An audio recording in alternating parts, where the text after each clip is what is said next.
verset 13. Moïse répondit au peuple. Est-ce qu'on peut le lire tous ensemble? Vous l'avez trouvé? On va le lire tous ensemble à haute voix. Moïse répondit au peuple, ne craignez rien, restez en place et regardez la délivrance que l'Éternel va vous accorder en ce jour. Car les Égyptiens que vous voyez aujourd'hui, vous ne les verrez plus jamais. Les Égyptiens que vous voyez aujourd'hui, vous ne les verrez plus jamais. Vous ne les verrez plus jamais. Alléluia. Regarde ton voisin. Dis-lui, les Égyptiens que tu vois aujourd'hui. Aujourd'hui, c'est le dernier jour. Alléluia. Battons nos mains pour le Seigneur. Élevons nos voix tous ensemble. Père Céleste, nous te remercions encore une fois pour ton amour, pour ta bonté, pour ta fidélité vis-à-vis de nous, Seigneur. Merci pour ta miséricorde, Père. Merci pour le prix payé à la croix, Seigneur. Ce prix qui rend disponible tout ce que nous sommes en train de vivre et d'expérimenter en ces lieux aujourd'hui, Papa. Nous ne voulons pas le prendre pour acquis, Seigneur. Alors, maintenant que nous venons pour entendre de ta part, Seigneur, notre prière, c'est que tu nous fasses don, Papa, de ton onction, car nous ne pouvons pas recevoir les choses spirituelles de nous-mêmes, Seigneur. Nous sommes des êtres naturels, charnels, pour qui nous sommes folie.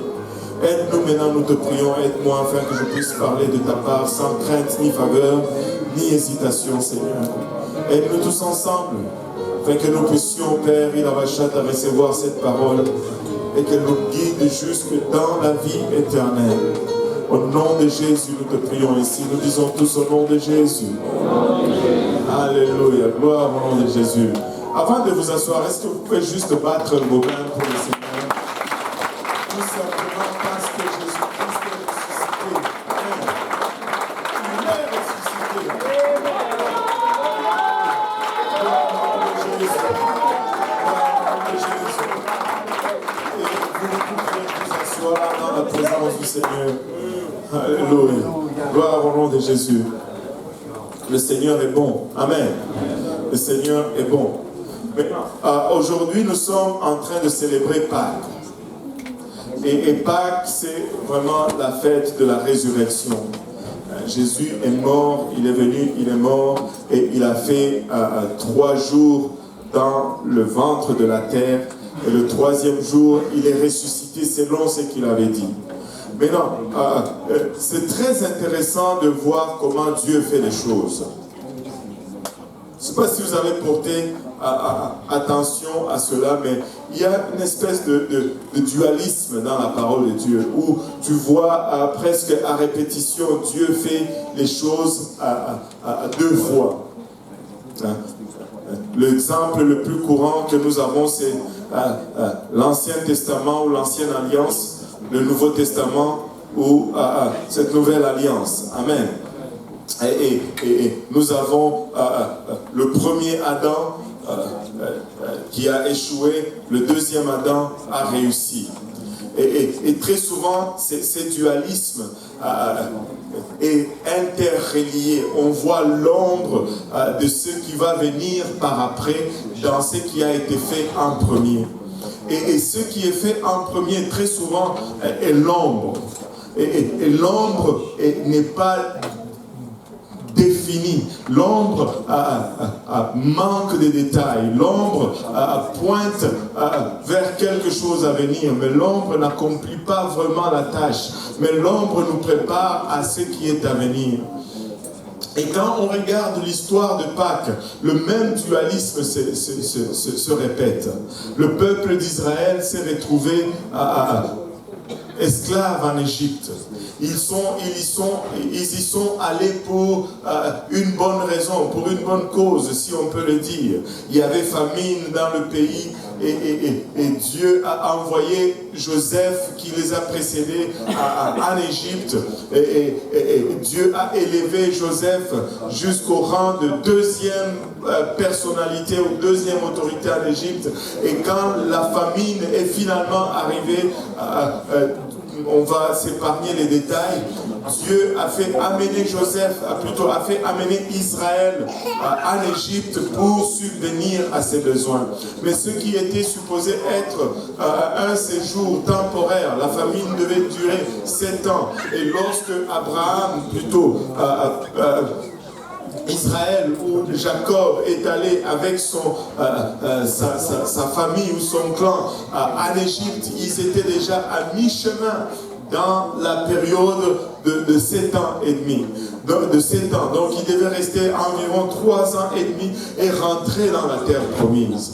La terre promise n'était pas l'Égypte. La terre promise c'était Canaan. Ils étaient en Égypte pour un temps. Ils étaient en Égypte comme des immigrants, mais ils devaient retourner chez eux. Alléluia. Ce n'est pas des hits. Alléluia. Mais ils sont restés là-bas plus longtemps qu'ils ne devaient rester. Plus de 400 ans. Ils sont restés là-dedans plus de 400 ans. Et après le 400 ans, leur sort n'était pas le même.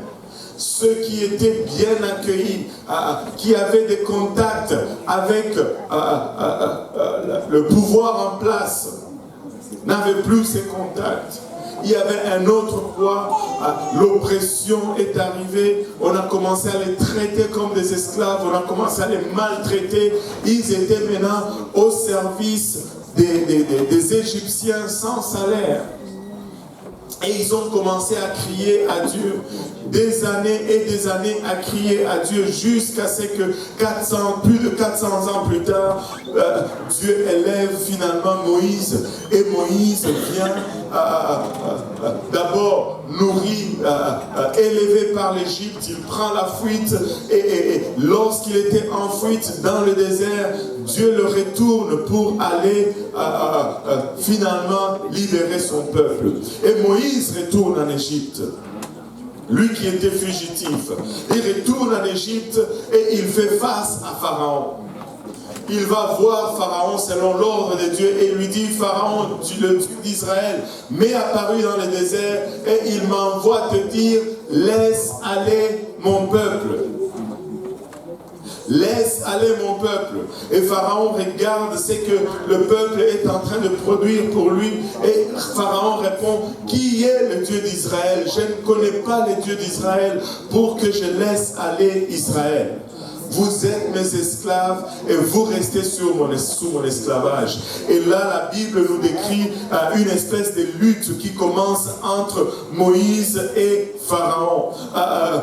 Et je dis bien une espèce de lutte qui commence entre Moïse et Pharaon. Pas Dieu et Pharaon. Moïse et Pharaon. Parce qu'avec Dieu, on ne lutte pas. Amen. Alléluia. Il est déjà vainqueur. Et Pharaon endurcit son cœur. Et Moïse vient, il lui dit: bon, Dieu m'a parlé, voici le premier signe. Bang, il lance le bâton à terre, le bâton devient un serpent. Pharaon dit: jeu d'enfant, les magiciens, venez ici. Le magicien vient, poum, ils lancent leur bâton, des serpents. Mais le serpent de Moïse avale le serpent de Pharaon. Et Pharaon dit: je ne laisse pas aller le peuple de Dieu. Et Moïse revient. Quelques jours après, il lui dit: Pharaon, si tu ne laisses pas aller mon peuple, tout l'eau du Nil va être changée en sang. Et bien entendu, Pharaon refuse. Et Moïse demande à Aaron d'étendre son bâton sur le Nil et tout le fleuve devient du sang. Tout l'eau devient du sang. Mais Pharaon est capable de faire la même chose avec ses magiciens. Et ça va comme ça. Après le sang, c'était le grenouille. Après le grenouille, c'était le pou. Après les poux, c'était les mouches. Après les mouches, c'était les animaux ou leur élevage qui étaient frappés par la peste, et après les animaux, c'était les hommes qui étaient frappés par des ulcères. Après les ulcères, c'était la grêle qui tombait sous forme de grêle, mais lorsqu'elle arrivait à terre, elle se transformait en flamme de feu et elle consumait toute la récolte. Après les grêles, c'était les sauterelles. Après les sauterelles, l'Égypte est tombée dans le ténèbre. Le soleil n'a pas brillé pendant 3 jours. Et après le ténèbre, finalement, l'ultime, c'était la mort de tout le premier-né des Égyptiens, non seulement des hommes, mais aussi des bétails. Tu te rends compte, alléluia, un jour, vous vous levez, mais tout le premier-né, tous les aînés de chaque famille meurent. Il y en a qui voudront vendre leurs droits d'aînesse ce jour-là. Alléluia.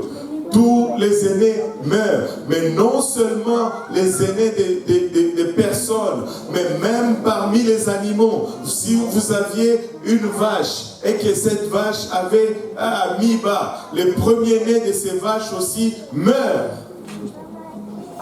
Les poules, ces poussins qui sont sortis premiers dans leur œuf, ils meurent aussi. Quelle catastrophe! Et finalement, avant que cela n'arrive, Dieu parle à Moïse, il dit, voici ce que vous allez faire. Le 10e jour, vous allez prendre une brebis que vous allez immoler le 14e jour. Et il lui dit, ce mois, c'était le mois de Nissan, que tout le monde dise Nissan. Nissan, ce n'était pas la voiture. Nissan, c'était le 7e mois dans le calendrier juif. Et c'était le 7e mois, et il leur dit, ça ne sera plus le 7e mois pour vous. Ce mois-ci va être le premier mois. On va recommencer à compter à nouveau. N'est-ce pas que Dieu est merveilleux? Dieu peut faire d'aujourd'hui ton premier jour. Tu peux commencer à compter à partir d'aujourd'hui. Tu peux regarder en arrière et effacer tout ton passé et dire aujourd'hui ça va être mon premier jour. Vous voyez les 2 personnes qui se sont fait baptiser aujourd'hui. Aujourd'hui c'est leur premier jour. Parce que le jour du jugement, tout ce que Dieu va voir dans leur vie, c'est ce qu'ils auront fait à partir d'aujourd'hui. Le restant, il ne va pas s'en souvenir. Et c'est ça le baptême. Et le jour de Pâques, ça c'était la Pâque juive. C'était l'institution de la Pâque juive, qui est l'ombre de la Pâque que nous sommes en train de célébrer aujourd'hui. Il dit, vous allez prendre une brebis et vous allez l'immoler entre les 2 soirs et vous allez manger cela à la hâte. Parce qu'aujourd'hui, vous allez sortir. Le premier-né des Égyptiens va mourir et ils vont vous laisser aller aujourd'hui. Écoutez, ce jour-là, c'était un jour comme pas tous les autres. Les Hébreux ont pris du sang, ils ont mis sur les portes, sur les poteaux et sur les linteaux. Et cette nuit-là, l'ange de la mort a traversé l'Égypte. Et chaque maison sur laquelle il n'y avait pas de sang, l'ange est entré et il a frappé de mort le premier-né.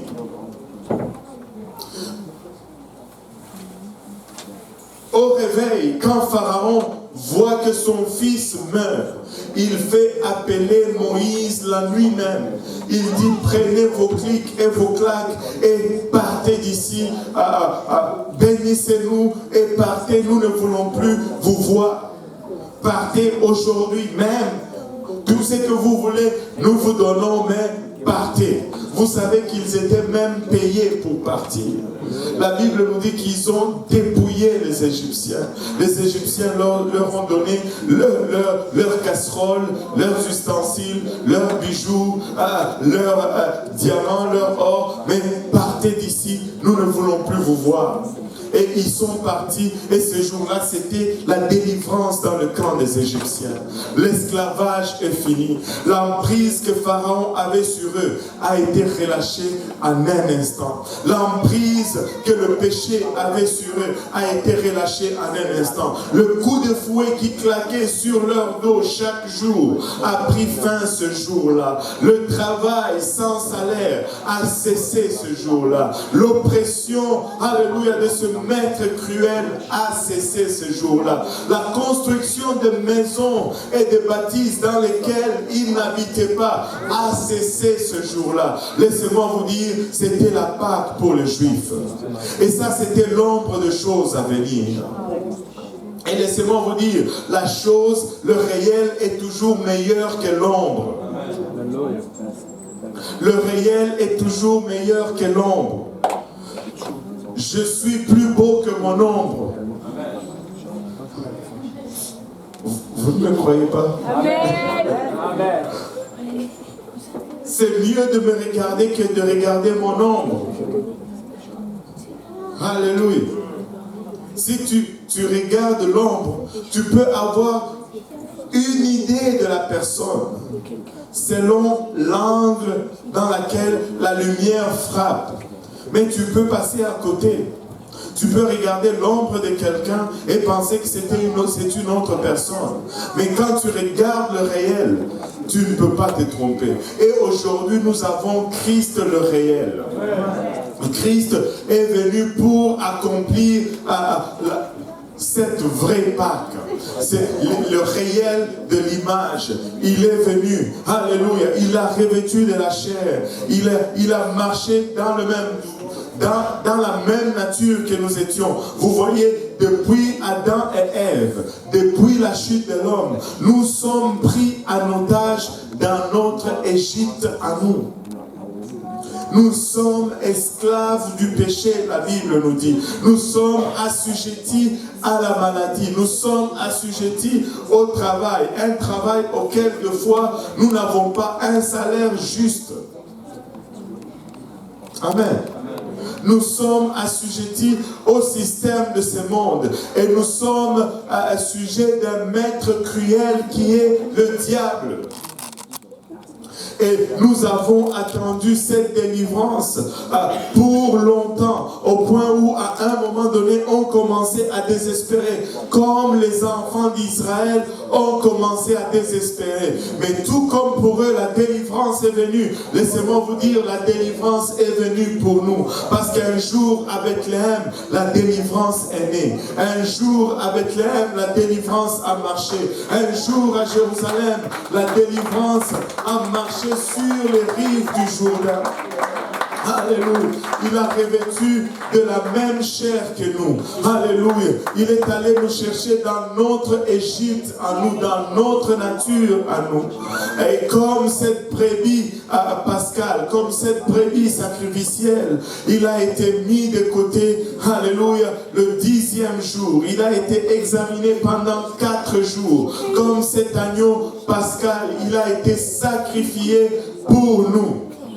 Et la Bible nous dit également que l'ange de la mort va venir. Et la seule chose qu'il va regarder, c'est si son sang est appliqué sur nous.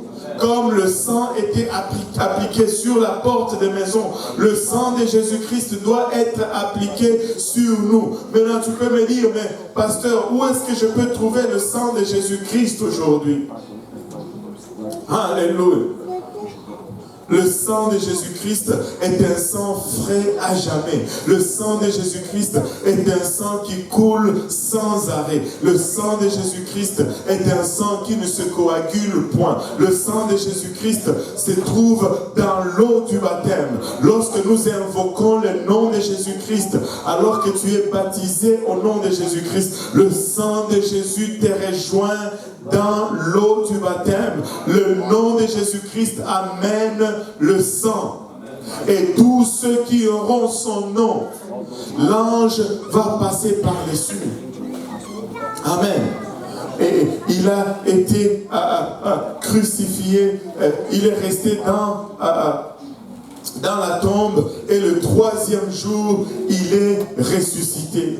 Et le jour qu'il est ressuscité, il a amené la délivrance. Le jour qu'il est ressuscité, c'est la même chose que Moïse qui déclare à ses peuples, Pharaon a dit, nous pouvons partir aujourd'hui. Écoutez, ça peut être votre résurrection aujourd'hui. Ça peut être la fin de votre vie ancienne aujourd'hui. Ça peut être la délivrance, alléluia, des liens de la drogue aujourd'hui. Ça peut être la délivrance des liens de la promiscuité aujourd'hui. Ça peut être la délivrance des liens de l'esclavage aujourd'hui. Ça peut être la délivrance du lien de l'alcoolisme aujourd'hui. Aujourd'hui aussi, nous sommes sous l'emprise de plusieurs divinités. Et ce n'est pas un hasard que lorsque Dieu a frappé l'Égypte, il n'a pas frappé au hasard.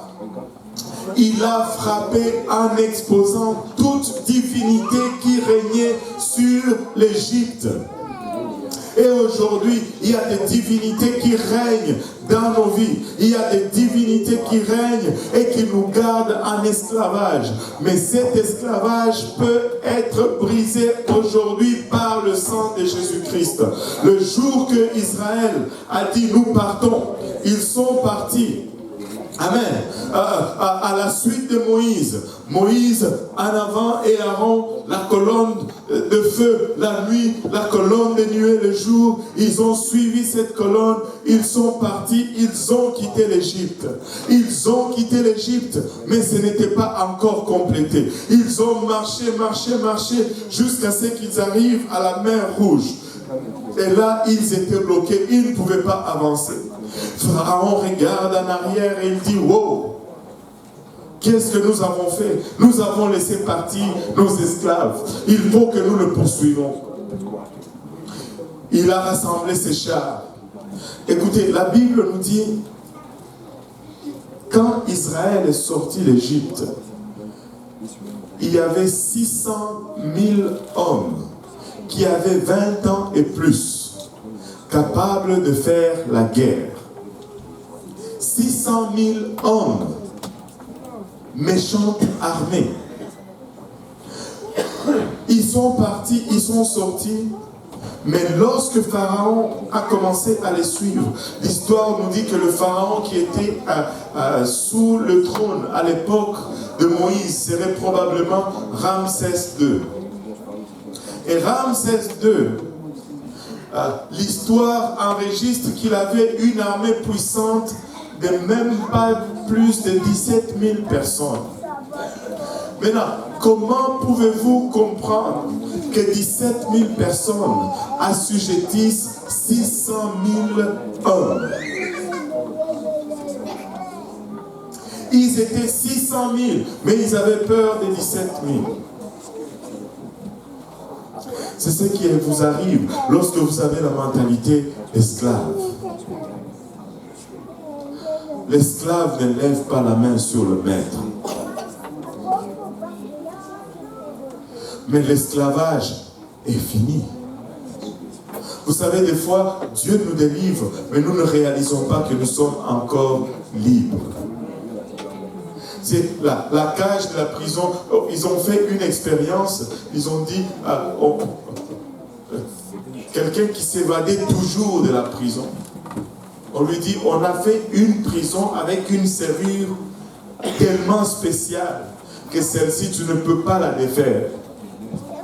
Ils l'ont fait rentrer dans la cellule. Ils ont poussé la porte. Il a passé des mois et des mois à essayer de déjouer la serrure.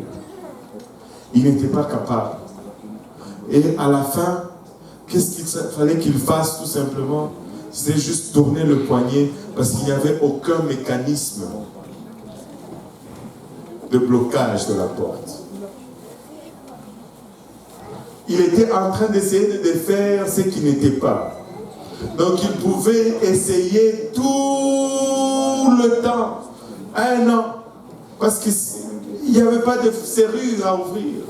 Et lui n'avait pas le déclic. Donc il continuait. Il fallait juste ouvrir la porte. Ils étaient déjà sortis d'Égypte.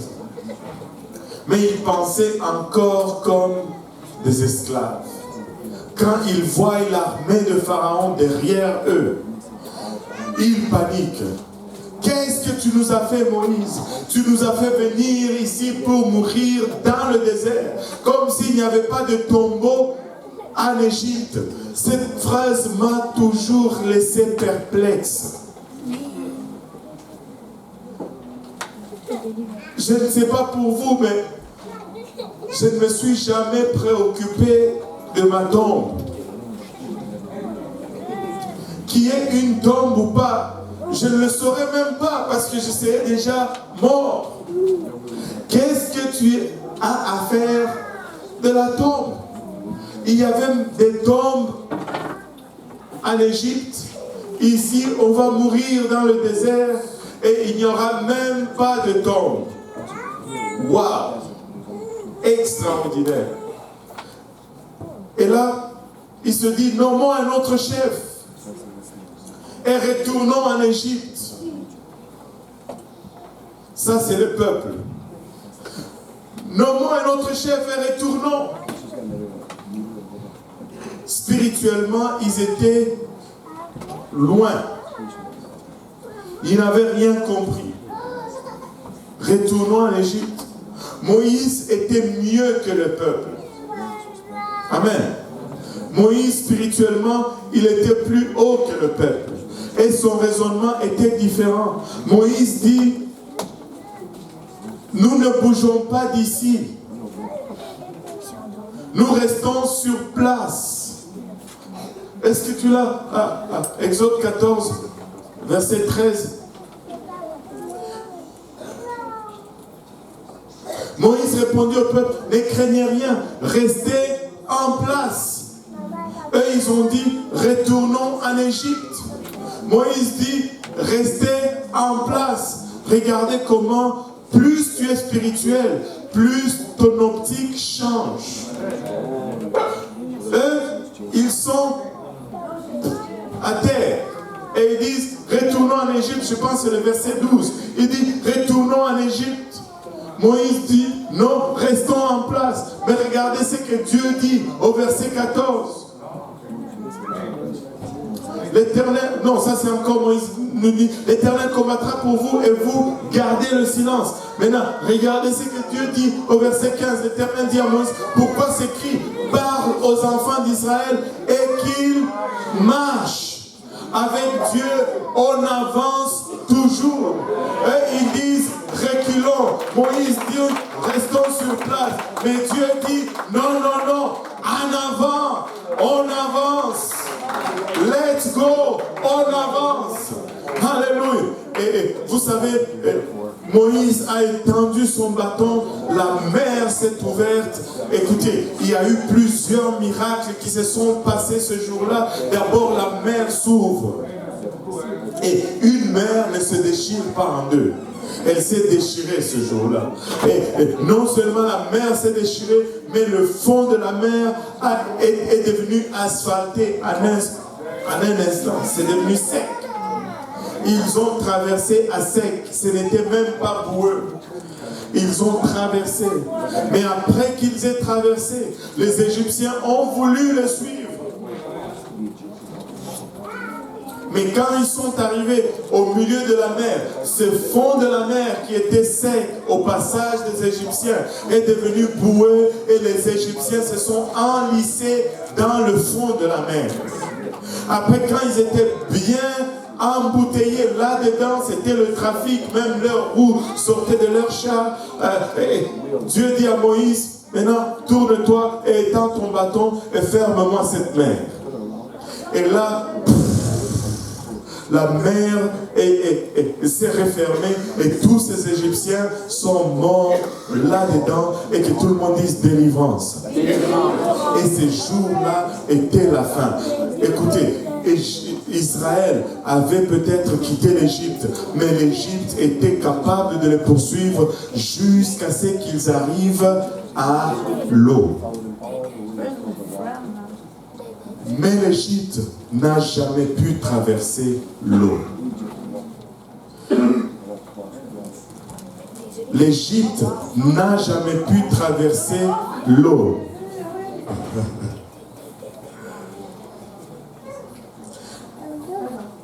L'Égypte peut te suivre jusqu'à l'eau. Amen. L'Égypte peut te suivre jusqu'à l'eau. Le jour que tu traverses l'eau, ton esclavage est fini. Le jour que tu traverses l'eau, ton esclavage est fini. Laisse-moi te dire, tu peux commencer à marcher avec Dieu. Tu peux commencer à marcher avec Dieu. Alléluia. Battons nos mains pour le Seigneur. Pour un moment.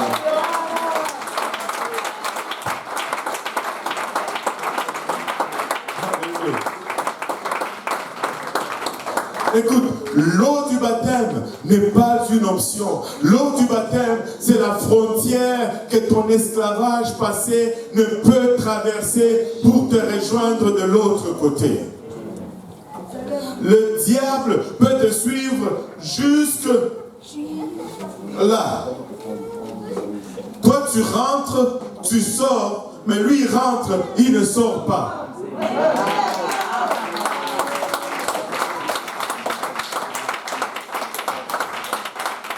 Et Jésus est venu, il a instauré notre Pâque.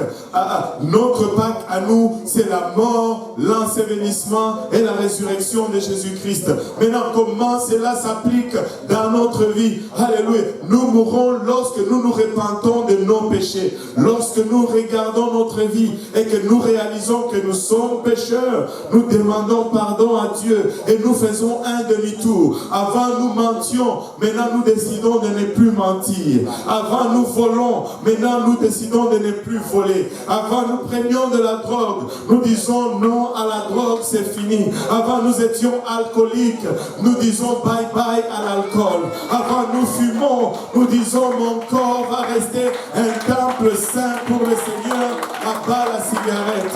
Alléluia, c'est ça la repentance. Tu me regardes, tu dis mais pasteur, c'est impossible de faire cela. Oui, faire cela de par toi-même, c'est impossible, mais avec l'aide de Dieu, tu peux y arriver. Avec l'aide du Saint-Esprit, tu peux y arriver. En donnant ta main dans la main de Dieu, tu peux arriver aussi à ta résurrection. Amen. Alléluia. Gloire au nom de Jésus. Battons pour le Seigneur Jésus-Christ.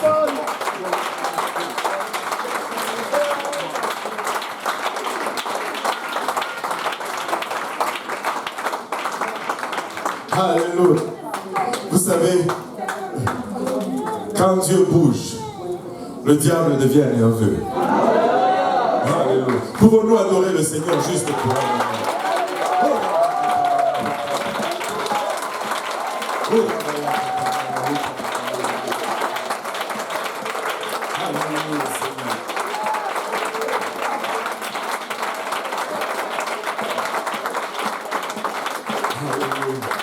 Gloire au nom de Jésus.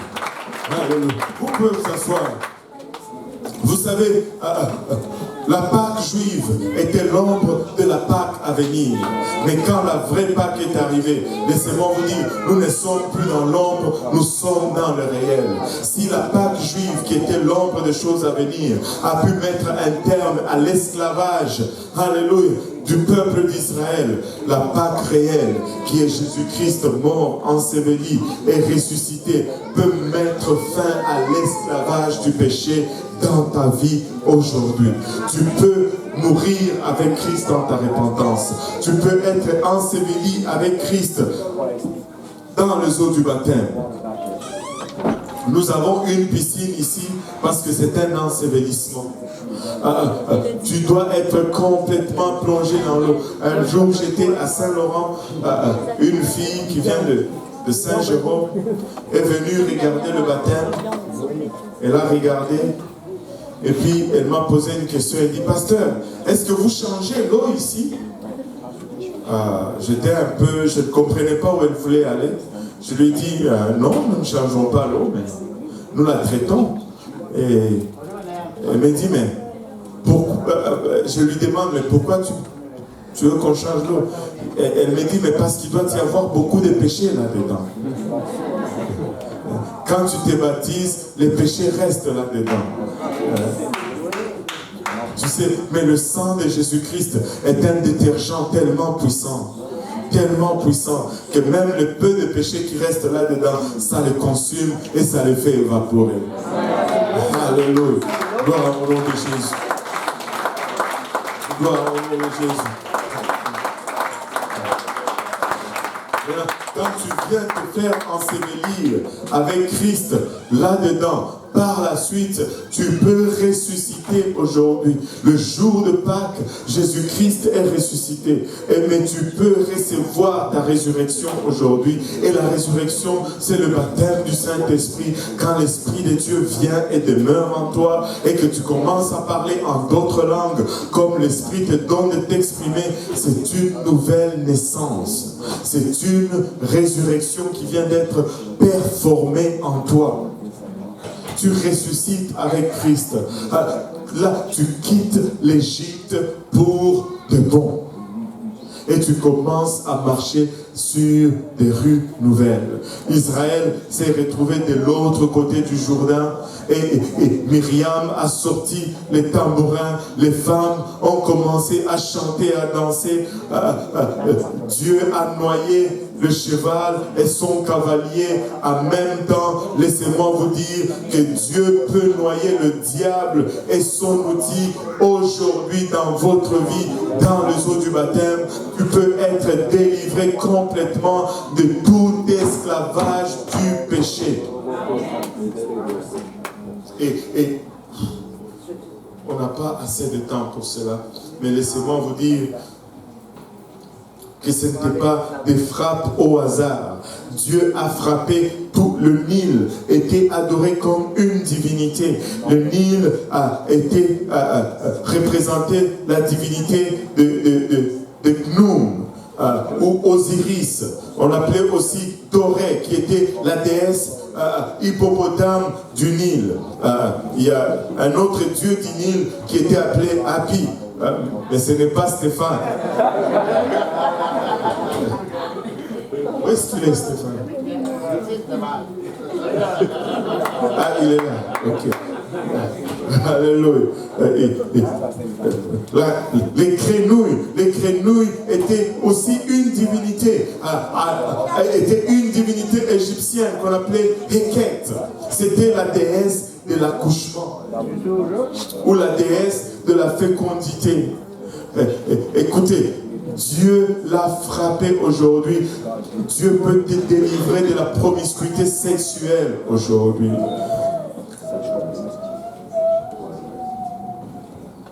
Poussière de poux, c'était le dieu Geb, qui était le dieu de la terre, ou Thoth, le dieu des magiciens. Dieu, en frappant cela, il est en train de te dire qu'il peut frapper la sorcellerie, qu'il peut frapper l'occultisme, qu'il peut te délivrer de cela. Dieu a utilisé tous les dieux égyptiens pour les exposer et montrer combien lui, il était plus puissant que ces dieux. Au fond, c'était un message qui leur disait: ce ne sont pas de vrais dieux. Venez plutôt à moi, qui suis l'unique et le seul vrai Dieu. Jusqu'à ce qu'il a frappé le premier-né, qui était Osiris, qui était le Dieu patron, qui était le Dieu juge. Et Pharaon était considéré comme étant une divinité ou un fils d'Osiris avec une femme. Et qui est vraiment l'image de ce que nous sommes en train de combattre plus que toute autre chose, le moi ou l'égocentrisme dans notre société. Dieu peut délivrer aussi de cela. Avez-vous remarqué comme aujourd'hui c'est tout c'est moi, pod, moi touch, moi fond, moi c'est I tout.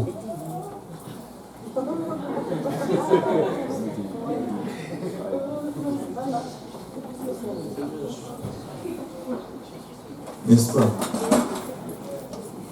Que Dieu nous délivre de la peur.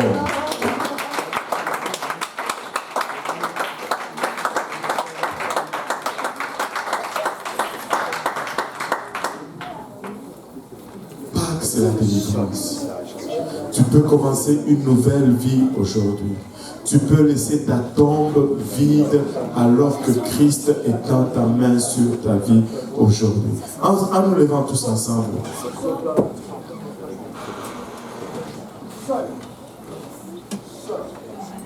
Si Christ est ressuscité, tu peux ressusciter avec lui aujourd'hui. Il n'y a aucun lien, il n'y a aucune divinité, aucune chose ne peut te garder esclave. Si tu peux traverser l'eau aujourd'hui. Maintenant, la première chose qu'on va faire, c'est qu'on va d'abord se repentir. Amen. Si on peut fermer nos yeux, la repentance, c'est quoi? La repentance, c'est tout d'abord notre reconnaissance de notre état de pécheur. Mais la repentance ne s'arrête pas là. La repentance est également une prise de décision. Amen. En fermant nos yeux tous ensemble, allant vers Dieu. Seigneur Jésus-Christ, nous voici vers toi à cœur ouvert, Seigneur. Nous voulons d'abord te remercier, Papa, pour tout ce que tu fais, Papa, en Seigneur. Papa, merci pour le privilège de ton œuvre. Merci pour le privilège de la croix. Merci, Papa, pour le prix payé, le sang que tu as versé. Alors que nous venons vers toi, Seigneur, nous reconnaissons que nous sommes pécheurs.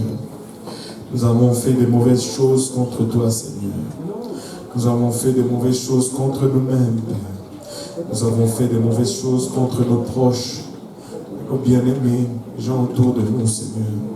Nous venons simplement te demander pardon, Papa. Pardonne-nous, Seigneur Jésus-Christ, aujourd'hui.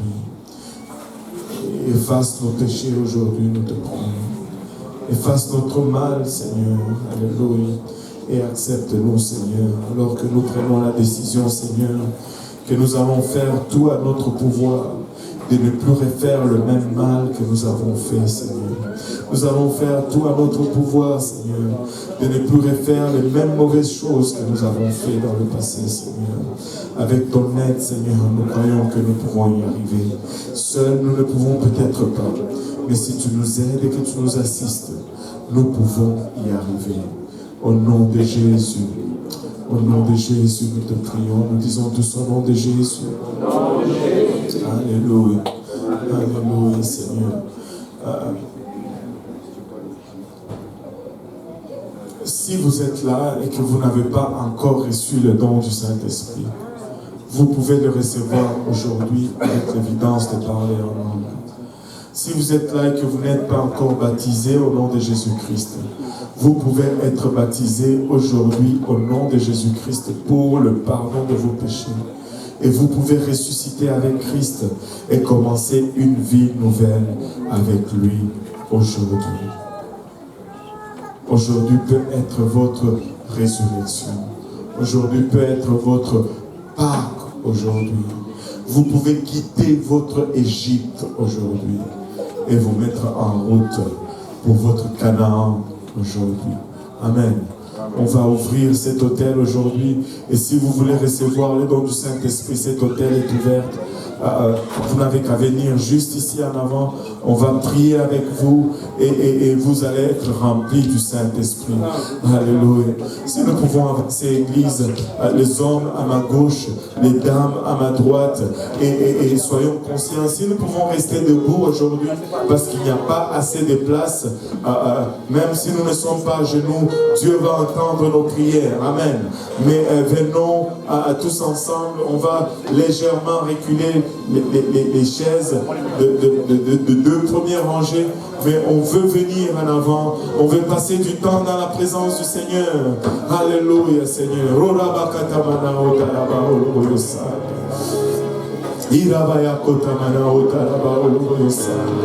Le Seigneur va nous remplir aujourd'hui, les hommes à ma gauche, les dames à ma droite. Alléluia. C'est ça, prenez la main de quelqu'un. Alléluia.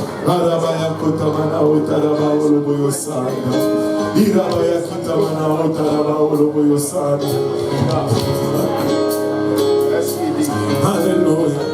Avançons en avant dans la présence du Seigneur.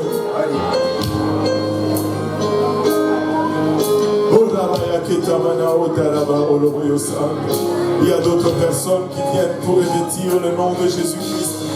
Alléluia, alléluia, alléluia, Jésus. Il y a d'autres qui viennent traverser leur mer rouge aujourd'hui. Alléluia, Seigneur, alléluia.